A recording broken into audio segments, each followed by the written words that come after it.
Hello everyone, welcome to Smart Learning Academy.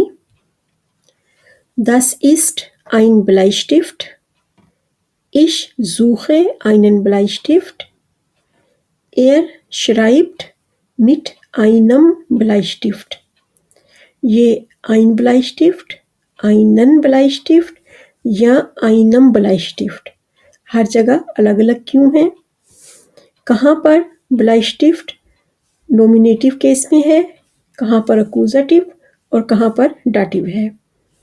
अगर ये सब आपको कंफ्यूज करता है और पता नहीं चलता कि नाउन कहाँ किस केस में इस्तेमाल होगा, तो आज हम इन तीनों यानी नॉमिनेटिव, अक्यूजेटिव और डाटिव को एक बार इकट्ठा दोहराएंगे और इन सब सवालों के जवाब ढूंढने की कोशिश करेंगे।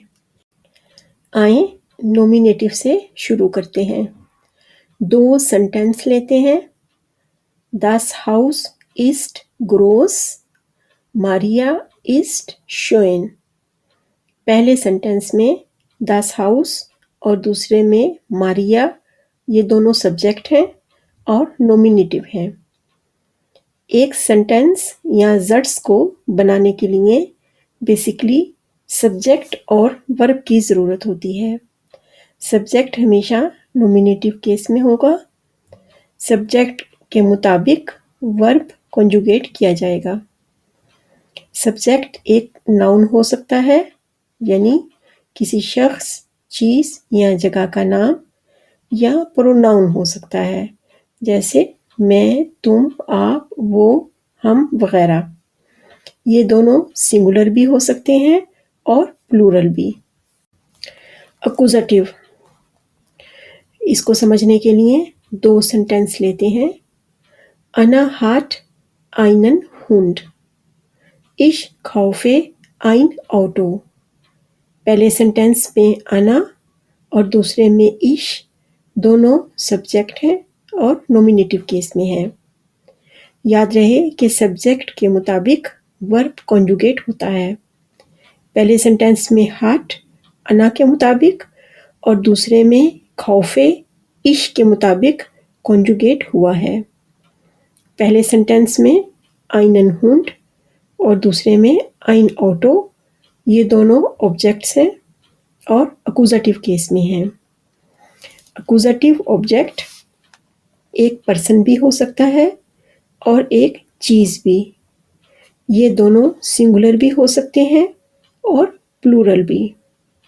ये समझना बहुत ज़रूरी है कि अक्यूजेटिव केस किस सूरत में इस्तेमाल होता है।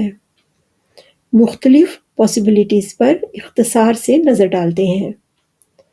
Number 1, directs object.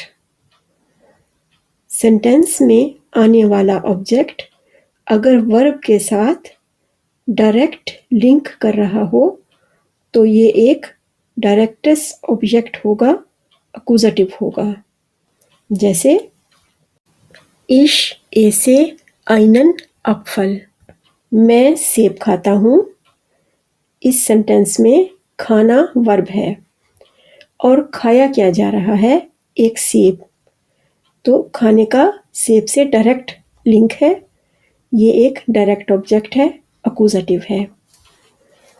Number 2, mit accusative preposition।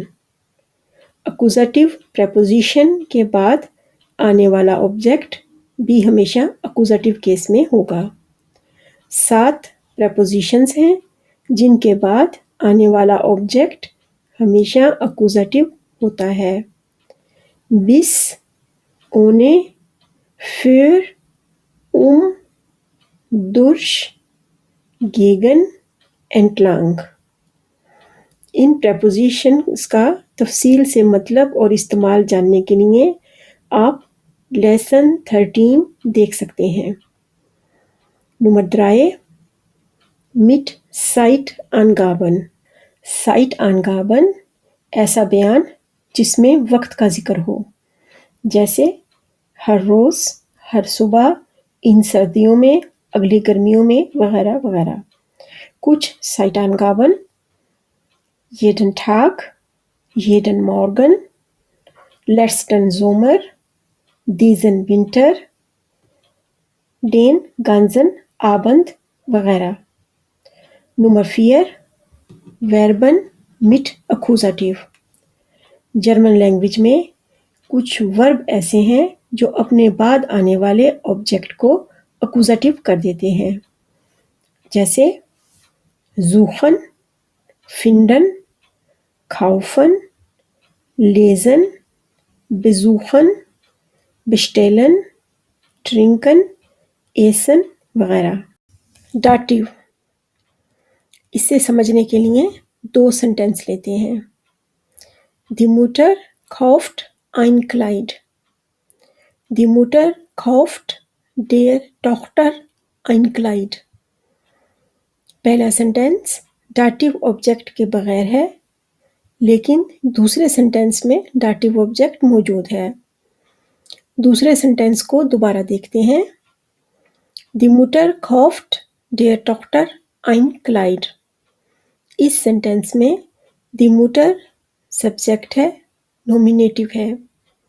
याद रहे कि हमेशा सब्जेक्ट के मुताबिक वर्ब कॉन्जुगेट होता है। ein Kleid एक डायरेक्ट ऑब्जेक्ट है, अक्यूजेटिव है। क्लाइड का आर्टिकल das है और इसका unbestimmte आर्टिकल ein है। ये अक्यूजेटिव केस है और इसमें das का आर्टिकल तब्दील नहीं होता, इसलिए ये ऐसे ही रहेगा। Der Tochter एक डाटिव ऑब्जेक्ट है। इस सेंटेंस में एक्शन ये है कि माँ खरीद रही है, यानी माँ की खरीदारी एक एक्शन है और ये एक्शन किसके लिए है? बेटी के लिए। सेंटेंस में होने वाला एक्शन जिसके लिए हो वो डाटिव होता है, इनडायरेक्ट ऑब्जेक्ट होता है। इनडायरेक्ट ऑब्जेक्ट ज़्यादातर पर्सन होते हैं। दी डॉक्टर डाटिव की वजह से डेयर डॉक्टर हो गया। डाटिव केस को इस्तेमाल कहाँ करते हैं देखते हैं। डाटिव केस का पहला इस्तेमाल इनडायरेक्टस ऑब्जेक्ट के तौर पर होता है, जो अभी हमने सीखा, और ये भी सीखा कि इनडायरेक्ट ऑब्जेक्ट ज़्यादातर एक पर्सन होता है। डाटिव ऑब्जेक्ट का दूसरा इस्तेमाल मिट डाटिव प्रेपोजिशनन। डाटिव प्रेपोजिशंस अपने बाद आने वाले ऑब्जेक्ट को डाटिव कर देती हैं। ये ऑब्जेक्ट पर्सन भी हो सकता है और कोई चीज़ भी, और ये दोनों सिंगुलर भी हो सकते हैं और प्लूरल भी। डाटिव प्रेपोजिशंस 11 हैं। von, zu, seit, nach, ab, aus, mit, bei, gegenüber। Dative case का तीसरा इस्तेमाल वर्बन मिट डाटिव। डाटिव वर्ब्स के बाद आने वाला ऑब्जेक्ट भी डाटिव होगा और इसे खुद को एक्सप्लेन करने के लिए किसी अक्यूजेटिव ऑब्जेक्ट की ज़रूरत नहीं होती। कुछ dative verbs antworten, folgen, glauben, helfen, fehlen, danken, gefallen, schaden। Dative case का चौथा इस्तेमाल विथ manchen adjektiven। कुछ एडजेक्टिव्स के साथ भी ऑब्जेक्ट डाटिव हो जाता है। Dankeschön। मेरी वीडियो को देखने का शुक्रिया। अगर आपने इससे कुछ सीखा है तो इसे दूसरों के साथ भी शेयर करें, इसे लाइक करें और चैनल को सब्सक्राइब करें। Auf Wiedersehen। Tschüss।